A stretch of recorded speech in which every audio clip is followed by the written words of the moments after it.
Alors, bonjour à tous. On va commencer par l'introduction. Alors, la colonisation du monde par les Européens débute dès le XVe siècle avec, entre guillemets, la découverte de l'Amérique par Christophe Colomb en 1492.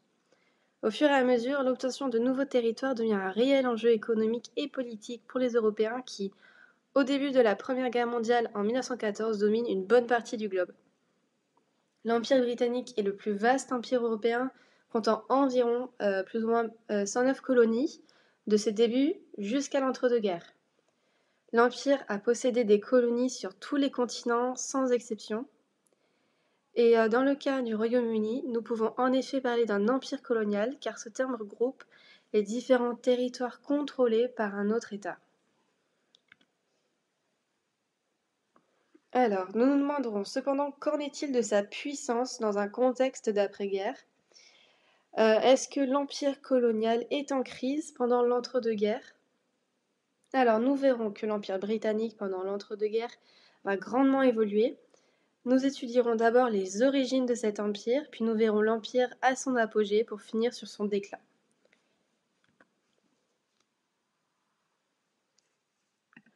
Alors, tout d'abord, la construction de l'empire britannique a commencé il y a quelques centaines d'années. En effet, nous pouvons observer que la première colonisation du peuple anglais commence avec des territoires proches, comme le Pays de Galles en 1284, qui a été renforcé en 1735 avec le Laws in Wales Act, intégrant officiellement le Pays de Galles à l'Angleterre.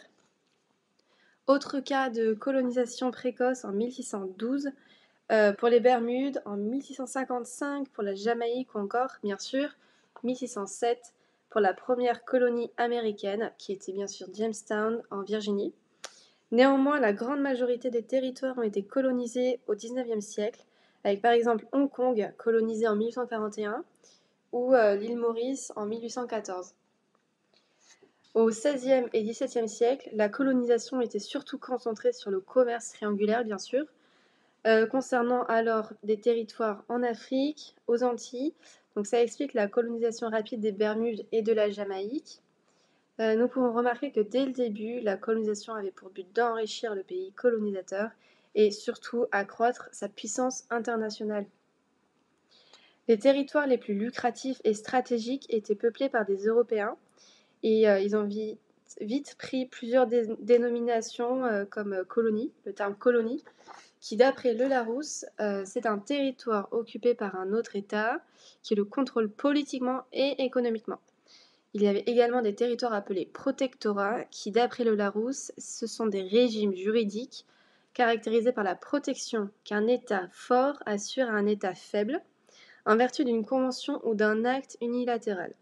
Alors de plus, le Larousse ajoute l'information qu'en Angleterre, régime instauré sous la direction de Cromwell, puis de son fils, de 1653 à 1659, nous pouvons observer que le protectorat est apparu très tôt dans la colonisation et que, à la différence d'une colonie classique, dans ce type de régime, l'État protégé conserve une relative autonomie quand même, politique, ainsi que ses institutions mises en place avant la colonisation. Alors ce régime laisse donc plus de liberté qu'une colonie dite classique. Alors l'empire colonial britannique se développe principalement au XVIIIe et XIXe siècle, où nous pouvons constater une réelle hégémonie mondiale. Cela s'explique grâce à plusieurs faits. Alors tout d'abord, nous pouvons signaler que les colonies ne sont ni compactes, ni limitrophes, au contraire elles sont dispersées à travers le monde, et cela a un avantage certain, c'est la formation d'escales lors de la navigation en mer vers par exemple les Antilles ou les Indes. Et grâce à la dissémination des territoires à travers le monde, l'Empire britannique a pu davantage se développer, avec par exemple la création de la Compagnie anglaise des Indes au XVIIe siècle. À la base, les Anglais avaient installé des comptoirs, par exemple à Calcutta ou à Bombay, et c'était à des fins commerciales. Et avec le temps, les Britanniques ont souhaité affirmer leur position sur le territoire. Et ils ont mené plusieurs guerres contre les Français ou les Espagnols, les Portugais.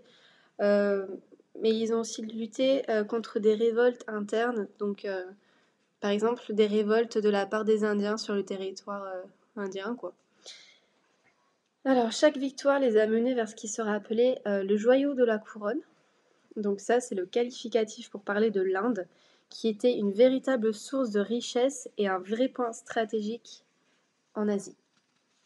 Alors toutefois, il ne faut pas oublier la défaite contre l'Amérique au XVIIIe siècle avec la perte des colonies et du vaste territoire nord-américain. La perte de ces colonies, s'explique par le fait que les colons américains n'étaient pas représentés au Parlement anglais, et en plus du fait que les Anglais contrôlaient complètement les échanges commerciaux des colonies américaines. Donc l'Empire britannique, après avoir perdu le territoire, avisé de ce potentiel problème avec d'autres colonies et souhaitant éviter de perdre de nouveaux territoires, ne tarde pas à accorder un parlement local à certaines de ces colonies, leur donnant le titre de dominion.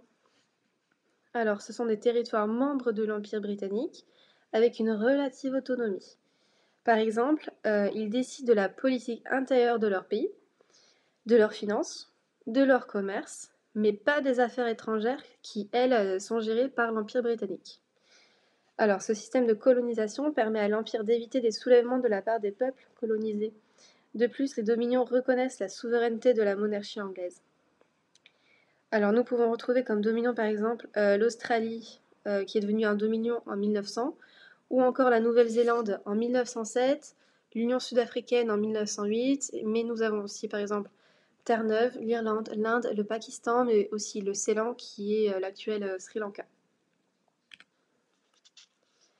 Alors, l'Empire colonial britannique est à son apogée en 1920, malgré la guerre. En effet, en dépit des différentes crises économiques de 21 et 29, l'Empire n'a pas de grandes difficultés financières et a été beaucoup moins impacté que d'autres pays. Nous pouvons même constater la hausse globale des salaires anglais pendant l'entre-deux-guerres. Cependant, le nombre de chômeurs a monté en flèche pendant cette période. Rien de surprenant. Passant d'1 million avant la guerre à une moyenne entre 19 et 21 millions. Alors, nous pouvons voir sur la carte que l'Empire britannique... l'Empire britannique à son apogée dans les années 30. En effet, l'Empire britannique s'est répandu sur tous les continents, on peut le voir, hein, et donc ça affirme son hégémonie mondiale. C'est aussi pour cela que le but de l'Empire colonial est d'organiser les différents territoires malgré la vastitude et l'hétérogénéité de l'Empire. Alors, pour ce faire, plusieurs bureaux sont mis en place afin de diriger plus aisément l'Empire. Il y a le Colonial Office, soit le ministère chargé des colonies britanniques. Celui-ci est différencié du Dominion Office, ou appelé Bureau national, qui lui était consacré essentiellement aux dominions. Et à partir de 1925, les deux services ont été divisés, montrant la volonté de contrôle des territoires. La création de dominions prouve aussi la flexibilité des conditions de l'Empire dans le but de conserver leur territoire. Pendant l'entre-deux-guerres, les Britanniques ont tenu 7 conférences impériales qui ont eu lieu à Londres, qui était bien sûr le siège de l'Empire. Il y a eu 2 exceptions à Ottawa. Et donc ces conférences rassemblent tous les dirigeants locaux des colonies, protectorats et dominions. Et donc cela montre la cohésion de l'Empire face aux autres pays du monde. Alors, ces conférences ont eu lieu jusqu'à la Seconde Guerre mondiale, avant d'être remplacées, bien sûr, par le Commonwealth des Nations, qu'on verra plus tard. En 1929, un nouveau parti politique voit le jour, c'est l'Empire Free Trade Crusade. La mission de ce parti était d'encourager le libre bloc commercial, donc ça veut dire enlever ou baisser au minimum les barrières commerciales intercoloniales dans le but de faciliter les échanges. Le parti a participé à peu d'élections, ne rencontrant aucun succès, et le fondateur supprime le parti à la fin des années 30. Donc ce parti politique montre quand même l'importance des colonies au sein de la politique anglaise à l'époque. Alors nous pouvons aussi constater un renforcement de l'économie intercoloniale qui a permis l'essor de l'Empire et qui l'a aussi mené à son apogée. Alors plusieurs points ont été mis en place, tout d'abord en 1920 avec l'Imperial Shipping Committee, qui avait pour but de faciliter les échanges maritimes au sein de l'Empire, en abaissant les taxes maritimes entre et avec les colonies. Également en 1924 avec la création de l'Imperial Airways, qui était la première compagnie aérienne effectuant de longs courriers. Donc elle a permis de rallier l'île britannique au reste de ses colonies par la voie aérienne entre 1924 et 1939. Encore une fois, nous pouvons constater la facilitation des échanges commerciaux et humains entre et avec les colonies. Il est bon de savoir que la compagnie deviendra plus tard British Airways, qui existe toujours. Ensuite, en 1926, il y a la création de l'Empire Marketing Board, ayant pour objectif de promouvoir les biens, les produits de l'Empire auprès des consommateurs britanniques. Cependant, cette idée n'a pas fonctionné plus que ça et a été annulée assez rapidement en 1933.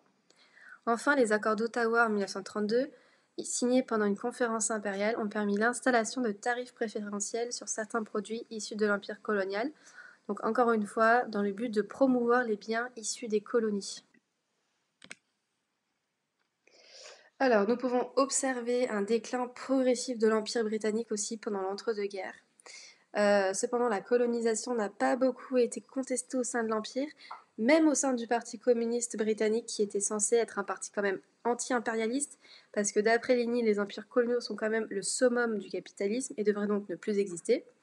Les communistes, cependant, ont créé la Ligue contre l'impérialisme, avec une première réunion à Bruxelles en 1927. Par contre, même avec la Ligue, ils n'ont pas eu beaucoup d'influence dans l'Empire britannique, ils n'ont pas remis en cause les colonies.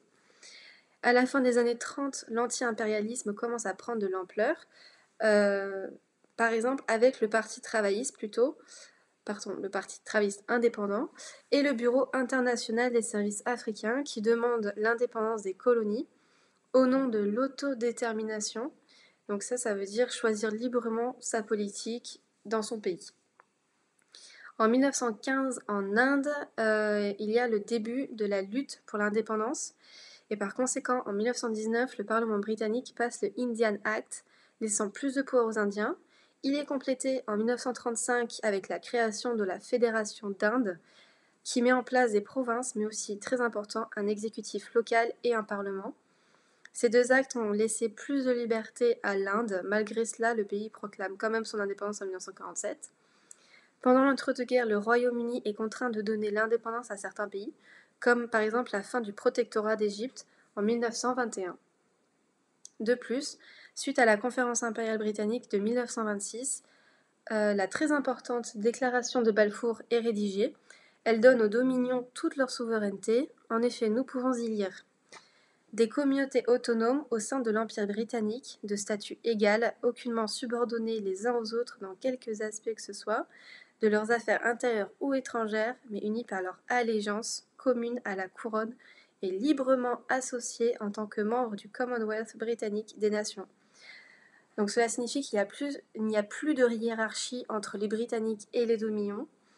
L'Empire n'aura plus de contrôle sur les affaires intérieures, mais aussi sur les affaires étrangères des anciens dominions. À la place, ces territoires deviennent associés au Royaume-Uni sous le Commonwealth des nations.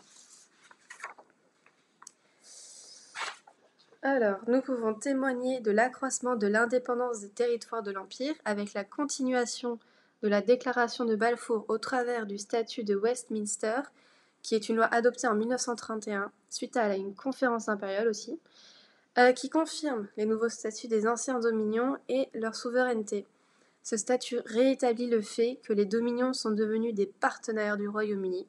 Alors, par exemple, le Canada a signé en 1931, c'est un des premiers, et la Nouvelle-Zélande en 1949, plus tardivement. La Nouvelle-Zélande en 1947. Et après, en 1949, ces anciens dominions et autres anciennes colonies deviendront membres du Commonwealth, qui est en fait le successeur de l'Empire. Enfin,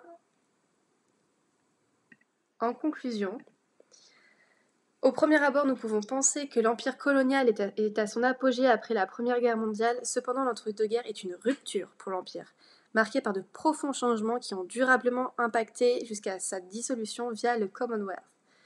Actuellement, le Royaume-Uni a toujours des territoires dominés qu'il garde sous contrôle britannique, mais rien de comparable à ce que ressemblait l'empire au début du XXe siècle et auparavant.